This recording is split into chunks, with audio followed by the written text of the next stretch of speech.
भगवान के चरण रज पड़ते ही सुंदर नारी बन गई और भगवान से प्रार्थना करने लगी, हे प्रभु, मुझ जैसे अपतित पावन को आपने कृपा की, मैं धन्य हूँ, धन्य हूँ। और अहिल्या कहती है, मेरे पति ने मुझे श्राप नहीं दिया, उन्होंने तो मेरे ऊपर अनुग्रह किया कि मुझे भगवान राम का दर्शन हुआ, इनका चरण रज प्राप्त हुआ। मैं अपने पति को दोषी नहीं मानती। और अहिल्या बड़ी खुशी हुई। आई हम आप सभी भी भगवान कैसे अपने भक्तों को एक बार कह दें कि मैं आपका हूं और आप मुझ पर कृपा करें, तो वो जरूर कृपा करते हैं, अनुग्रह करते हैं। हम भजन के माध्यम से जाने। बोले भक्तवत्सल भगवान की। भगवान का नाम और उनका चरण रज कितना पावन है। आइए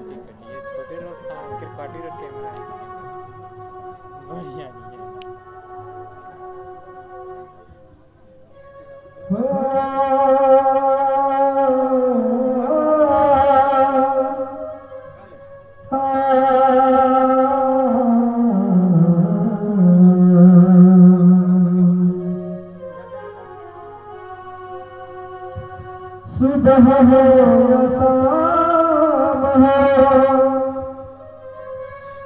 ले प्रभु का नाम।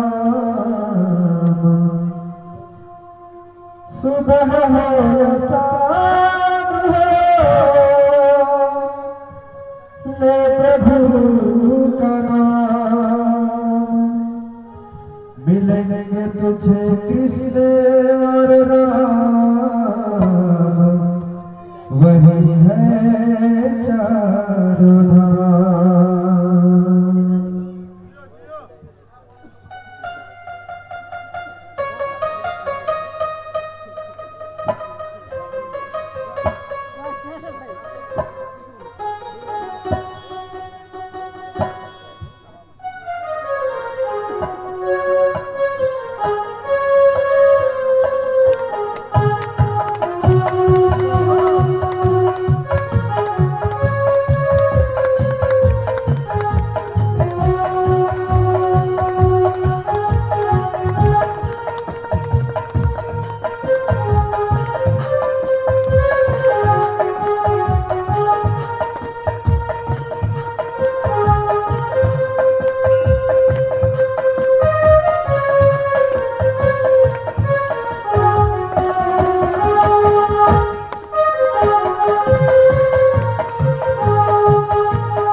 गौतम ऋषि लेने आए और वो अपने पति के साथ पति लोग गई और भगवान से प्रार्थना करती हैं अहिल्या जी कि मेरा मन रूपी भंगा सदा अपने चरणों में लगा रहे, इतनी मुझ पर कृपा बनाए रखिए प्रभु।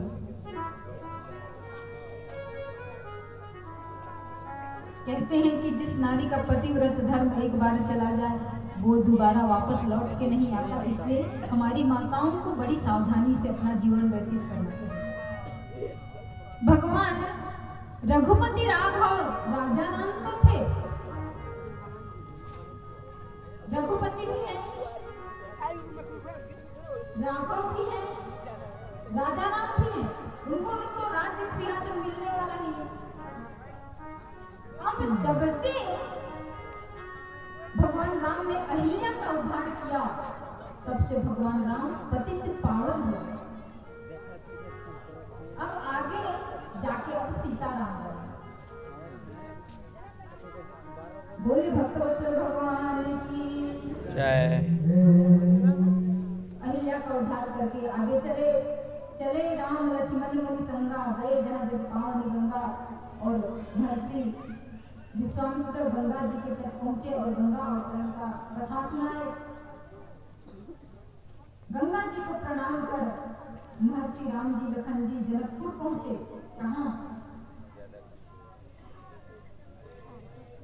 जनकपुर के अमराई में। हर्ष चले मुनि वृंद सहाया देव विदेव नगर में लगा। भगवान राम लखन और विश्वामित्र जी जनकपुर के निकट पहुंचे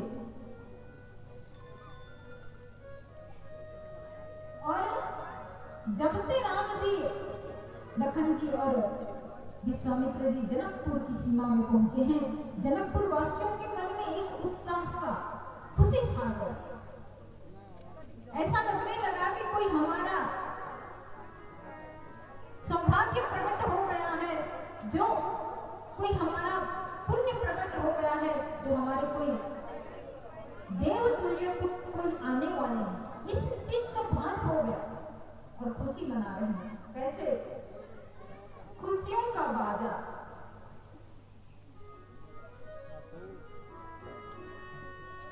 आप सबसे निवेदन है, आज हमारा गिरहवी ग्राम जनकपुर बनने जा रहा है और जनकपुर बन ही गया और राम जी जनकपुर पधार रहे हैं, तो खुशी होनी चाहिए ना। हम आप सभी में भी खुशियां होनी चाहिए, क्योंकि भक्ति की प्राप्ति के लिए भगवान स्वयं जनकपुर की ओर प्रस्थान कर रहे हैं। इसलिए बोलिए भक्तवत्सल भगवान की जय।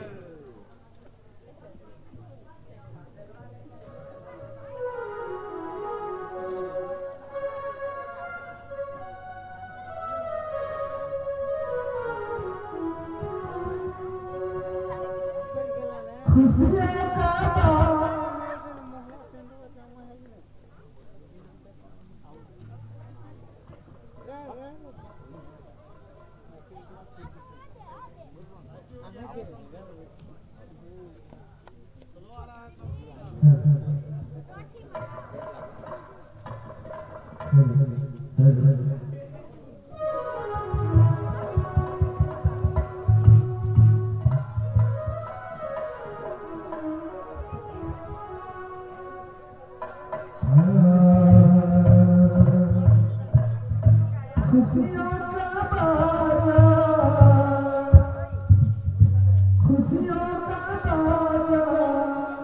जनकपुर में बाजे,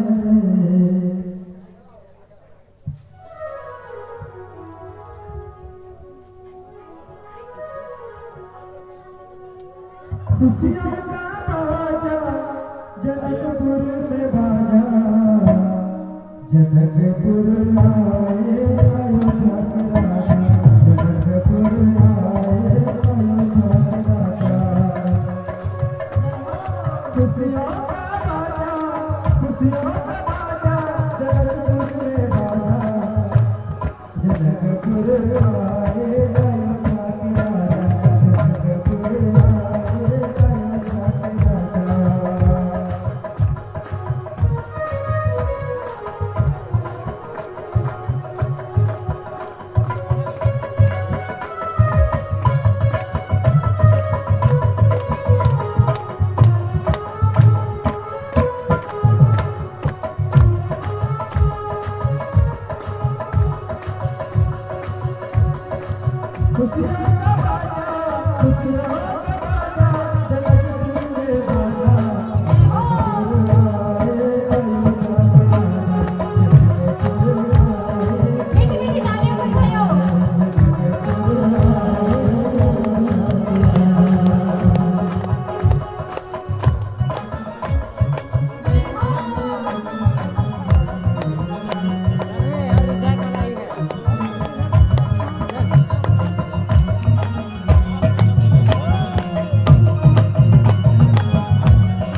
के बाबा जगतगुरु आए अयोध्या में आया जगतगुरु आए अयोध्या में आया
जनकपुर के निकट राम जी, लखन जी, महर्षि विश्वामित्र पहुंचे। क्योंकि हमारे कोई प्रिय आने वाले हो तो हमें पहले पता चल जाता है, क्योंकि हमारे मन में एक अलग सा उत्साह हो। या हमारे कोई प्रिय कष्ट में हो तो भी हमें पता चल जाता है। तो जनकपुर वासियों को पता चल गया कि हमारे कोई हितैषी आने वाले हैं, बड़े खुश हैं।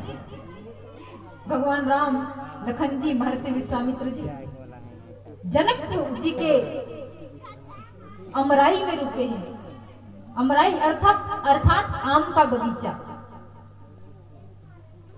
महाराज जनक जी ने एक सुंदर सा बगीचा लगवाया है, जहां न जाने अनेक पेड़ पौधे लगाए गए हैं। और हम लोग आजकल क्या करते हैं, जंगल के पेड़ पौधों को काट देते हैं। काटने में सबसे ज्यादा आगे हैं, पर लगाने में सबसे ज्यादा पीछे।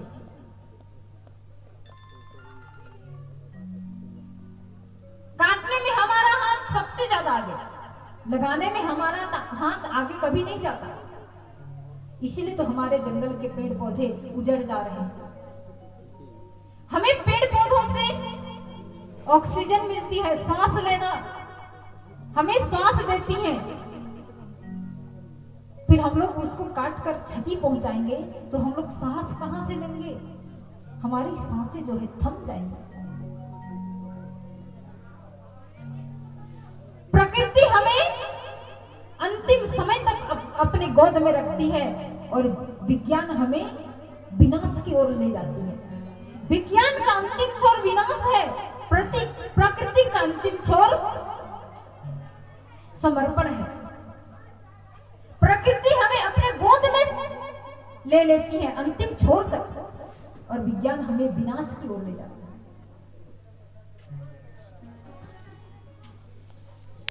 और अभी महुआ का समय है। जिनका महुआ का पेड़ जंगल में है, या जिनका ना हो, क्योंकि जंगल में तो ऐसे ही पेड़ उगते हैं और बन जाते हैं, तो जंगल का महुआ को हम लोग बीनने जाते हैं। और बिनने जाते हैं तो अगल बगल के जितने जगह होते हैं ना, वहां के पत्ते को इकट्ठा कर कर आग लगा देते हैं। आग लगाने के बाद उसको छोड़ देते हैं। और होता क्या है, वह आग धीरे धीरे लपेटते लपेटते लपेटते लपेटते न जाने कितने भयानक रूप ले लेते हैं और पूरे जंगल में आग लग जाती है। आग लगने के बाद आप विचार करके देखिए, हमारे शरीर में यदि खरोच आ जाए तो हमें कितनी तकलीफ होती है, और जंगल में रहने वाले न जाने कितने जीव जंतु उसमें धुल धुल कर जल के मर जाते हैं।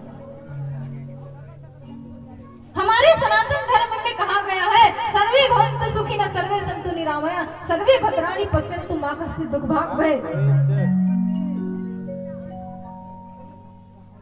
और हमारे सनातन धर्म में ये भी कहा जाता है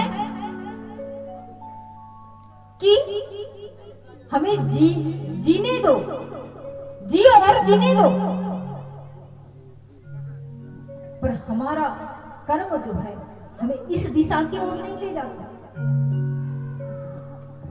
आप विचार करके देखिए, न जाने कितने पशु पक्षी उस आग के लपेट में आकर जल जाते हैं, मर जाते हैं। आज से आप लोग संकल्प लीजिए कि जहां तक जरूरत है वहां तक जलाकर आप उसको बुझा के आ जाएंगे। और पेड़ पौधे भी, छोटे छोटे नन्हे मुन्ने पेड़ पौधे जो बनने की स्थिति में होती है वो भी जल जाते हैं। फिर हमारे जंगल का विकास कैसे होगा? भगवान राम जी वनवास क्यों गए? वन की सुरक्षा के लिए, वनवासियों की सुरक्षा के लिए। और वनवासियों को उन्होंने गले लगाया। और हमारे छत्तीसगढ़ के एरिया में तो न जाने भगवान राम जी कितने महीने गुजारे हैं, कितने वर्ष गुजारे हैं। आप हमारे छत्तीसगढ़ की एरिया, आप बगीचा से लेकर अंबिकापुर तक आप आकलन करके देखिए, रामगढ़ में भगवान राम जी कई महीने रहे। वहां से आकर रेंगले में अपना निशानी छोड़े हैं। रेंगले से आप रेंगार घाट लक्ष्मण पंजा के यहाँ देखने जाइए, जाता कोना में भी कुछ निशानी है। हमारे छत्तीसगढ़ एरिया में सबसे ज्यादा भगवान अपने वनवास काल में भ्रमण किए हैं। और जब हम भगवान स्वयं राज्य सिंहासन छोड़कर इस वन की रक्षा, इस वनवासियों की रक्षा के लिए आए, और हम वनवासी अब क्या करते हैं? उसका विनाश करते हैं। हाँ, यदि जरूरी है कुछ लकड़ी की व्यवस्था, चाहे घर बनाने में, चाहे कुछ और चीज करने में, तो सूखी लकड़ी लाइए ना, जीवित लकड़ी क्यों लाते हैं?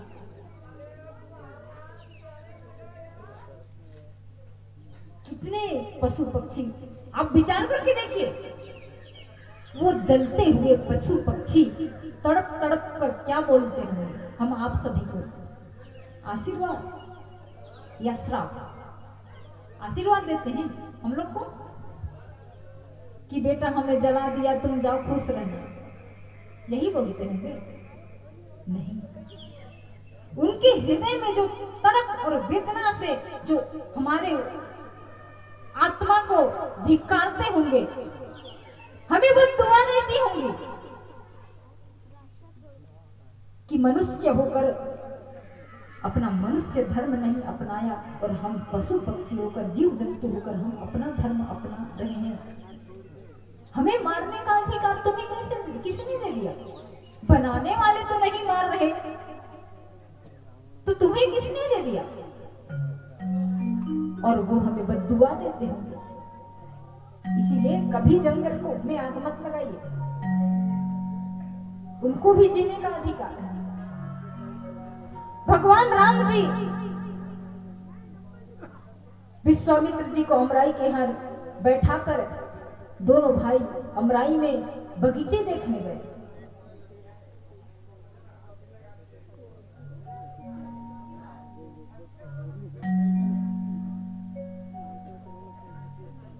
और इतने में देखी अनूप एक अमराई, सब सुपास सब भांति सुहाई। इतने में महाराज जनक जी को पता लग गया कि महर्षि विश्वामित्र जी पधारे हुए हैं और अमराई आम के बगीचे के पास रुके हुए हैं, अपने गुरु और प्रजाजनों के साथ, मंत्रियों के साथ उनकी अगुवाई करने के लिए आए।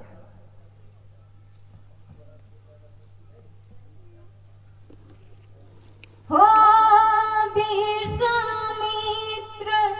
महामुनि आए, समाचार मिथिलापति पाए। राम सिया राम जय जय राम, राम सिया राम जय जय राम। विश्वामित्र महामुनि आए, समाचार मिथिलापति पाए। राम सिया राम जय राम,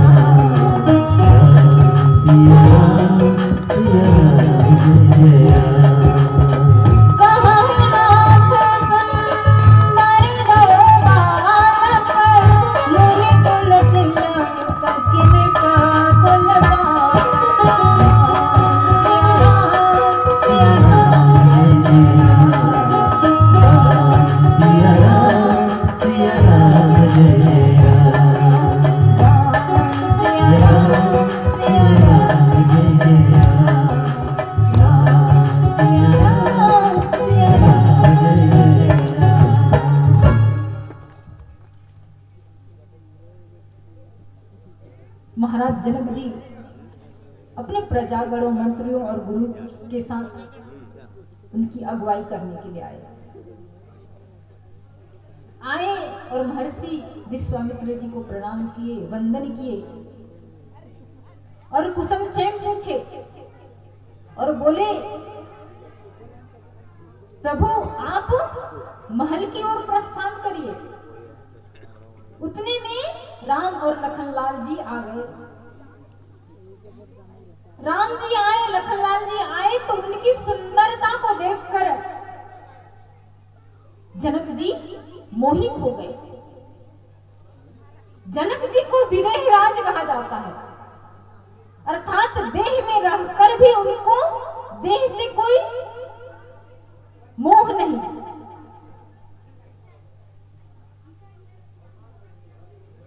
महाराज जनक जी का नगर विदेह नाम से जाना जाता है और अवध को देह नगर कहा जाता है और लंका को भोगवादियों का नगर कहलाया जाता है। जनकपुर निष्काम है और अवधपुरी में किंचित सकाम है, इसीलिए तो राज्य गद्दी के लिए तूतू में हुई। और लंका तो पूर्ण काम है, उसमें ना तो भक्ति है न श्रद्धा है, सिर्फ काम और काम है। जहां निष्काम है वहां लड़ाई झगड़े नहीं होते और जहां सकाम है वहां लड़ाई झगड़े कुछ होते हैं। और जहां भोग ही भोग है वहां तो विनाश होता है, वह नगर धू धू करके जलता है। इसीलिए तो लंका धू धू करके जली। और कहते हैं जहां अखंड ब्रह्मा,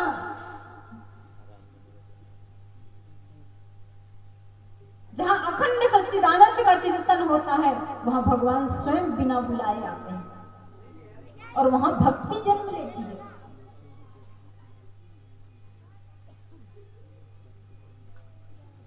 कहते हैं जहां देने की भावना होती है वहां भगवान स्वयं आते हैं।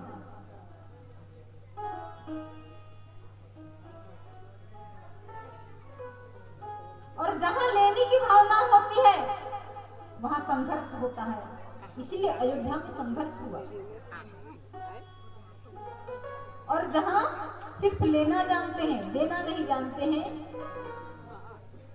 वहां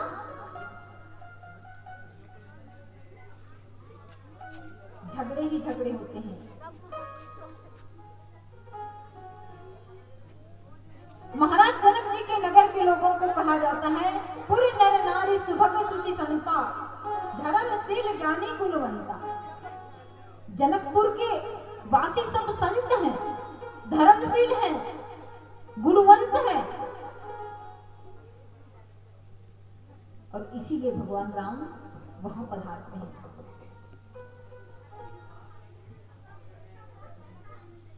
महर्षि विश्वामित्र जी ने राम जी और लखनलाल को कहा कि राम लखन ये महाराज जनक जी हैं, इन्हें प्रणाम करो।